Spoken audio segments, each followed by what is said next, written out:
Welcome to Shantha kitchen. இன்றைக்கி புளிச்சக்கீரை recipe செய்ய போகிறேன். புளிச்சக்கீரை வந்து ஆந்திராவிலாம் வந்து கோங்குரான்னு சொல்லுவாங்க. க்ளீன் பண்ணி வச்சுக்கணும். க்ளீன் பண்ணி நல்லா கழுவி வாஷ் பண்ணி வச்சுக்கிட்டு நல்லா ஒரு பாத்திரத்தில் போட்டு நல்லா வேக வைக்கணும்.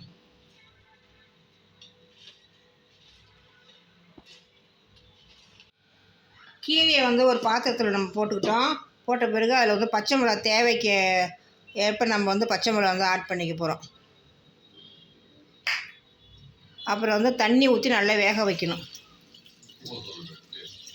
மிளகாயும் கீரையும் போட்டு தண்ணி வந்து அது முழுகிற அளவுக்கு தண்ணி ஊற்றணும். அதில் நல்லா வேக வைக்கணும்.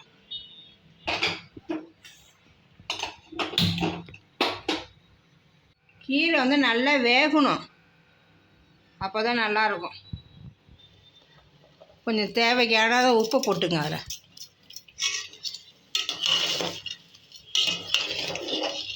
இது வரைக்கும் நல்லா வெந்து வருது பாருங்க. இப்போ கீரை வந்து நல்லா வெந்துடுச்சு. வெந்த பிறகு இப்போ வடிகட்டணும். அதை வடிகட்ட போகிறோம் பாருங்கள்.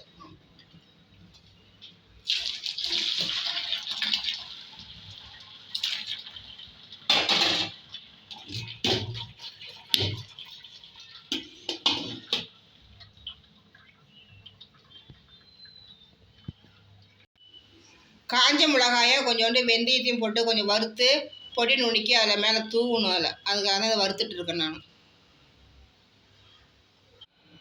இப்போ புளிச்சக்கீரையை நல்லா வடிகட்டியாச்சு.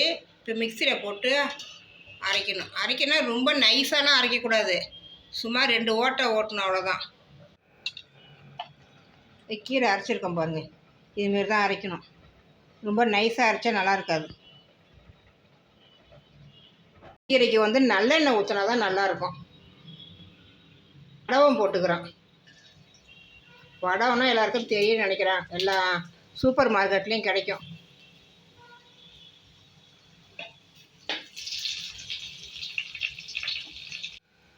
பூண்டு, வெந்தயம், காஞ்ச மிளகாய் போட்டு நம்ம அரைச்சி இதில் போடணும். இந்த எண்ணெயில் போட்டு நல்லா வதக்கி விடணும்.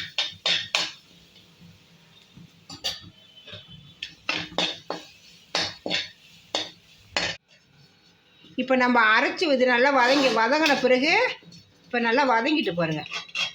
இதுமாரி வதங்கின பிறகு நம்ம அரைச்சி வச்சுருக்கோம்ல அந்த கீரை, அதை இதில் வந்து ஆட் பண்ணணும். இந்த கீரையெல்லாம் இதில் நல்லா ஆட் பண்ணி நல்லா கிண்ட வேண்டியதான்.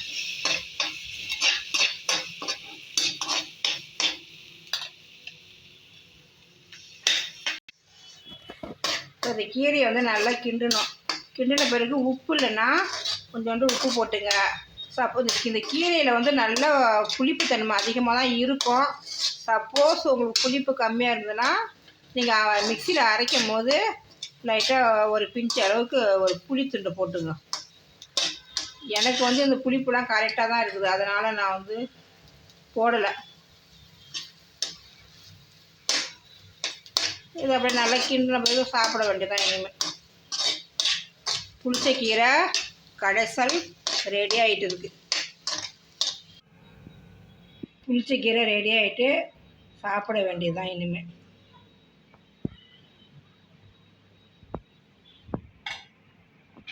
இந்த புளிச்சக்கீரை வந்து நமக்கு ட்ராவலுக்கெலாம் நமக்கு யூஸ்ஃபுல்லாக இருக்கும்.